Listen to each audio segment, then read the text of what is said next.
Howdy y'all, Fast Force 289 back today. We're here today working on my 1968 Ford Fairlane 500 Fastback.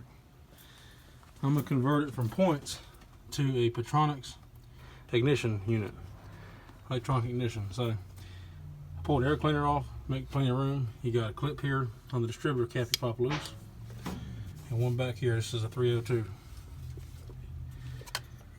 Move the distributor cap out of the way. And then you can see here we have our points, which is right here. For anybody don't know how points work, you see this opens and closes. Well, this little arm opens and closes. It rides on this cam here. That's what these lobes are for. It opens and closes as the motor turns and fires it. Creates an electrical current right there. So pulled the rotor button off. Wire goes from the coil, negative side of the coil, up into the points. So snap that off. Pull the wire out like this, because we got to take this off to run our new unit.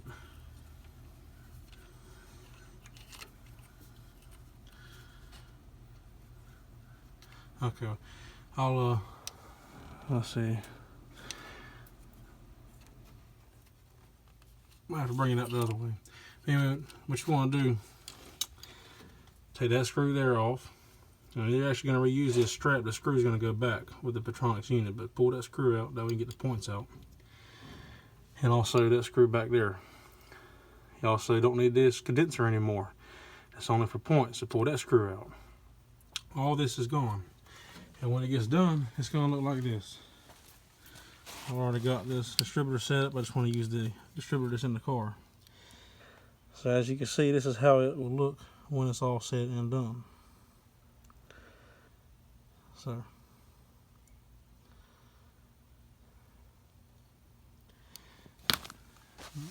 and the gap between there, Pertronix calls for a 30,000ths gap between there.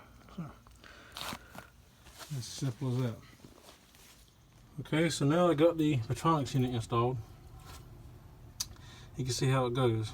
This ground wire that was originally bolted over here, with this wire, I moved it over here where the condenser bolted down because we no longer need it. So now on this, there's a screw up here on the points. You no longer use that screw. The hole that the screw goes into, there's a little, I should have showed it, but there's a little knob, a little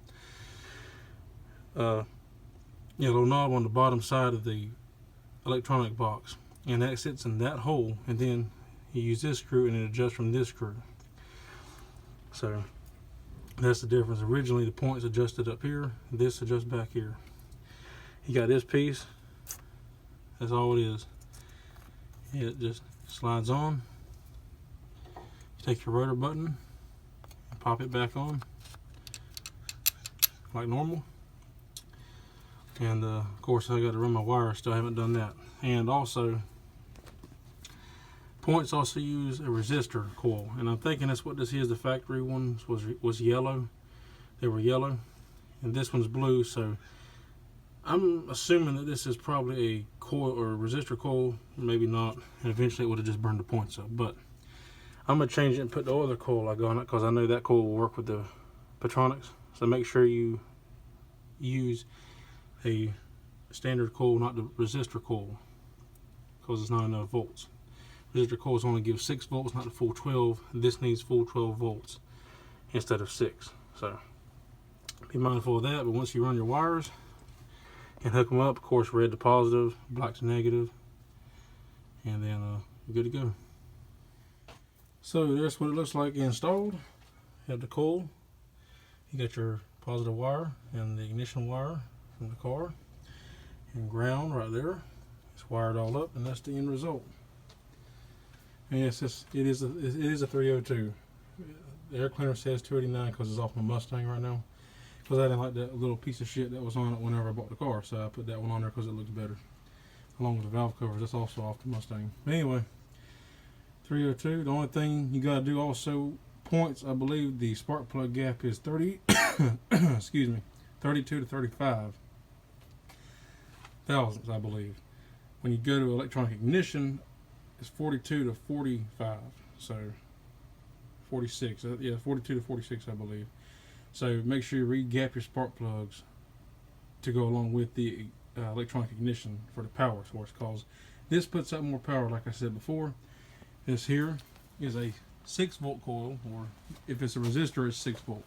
This one is full 12 volts, so it gives a hotter spark, which also gives you more power in the motor. So it's a hotter spark, burns more thoroughly, so you don't burn up the spark plugs, because you want that gap to be right. Make sure you re-gap them, which I'm about to do right now with this car. Thank you all for watching. You'll have a nice day.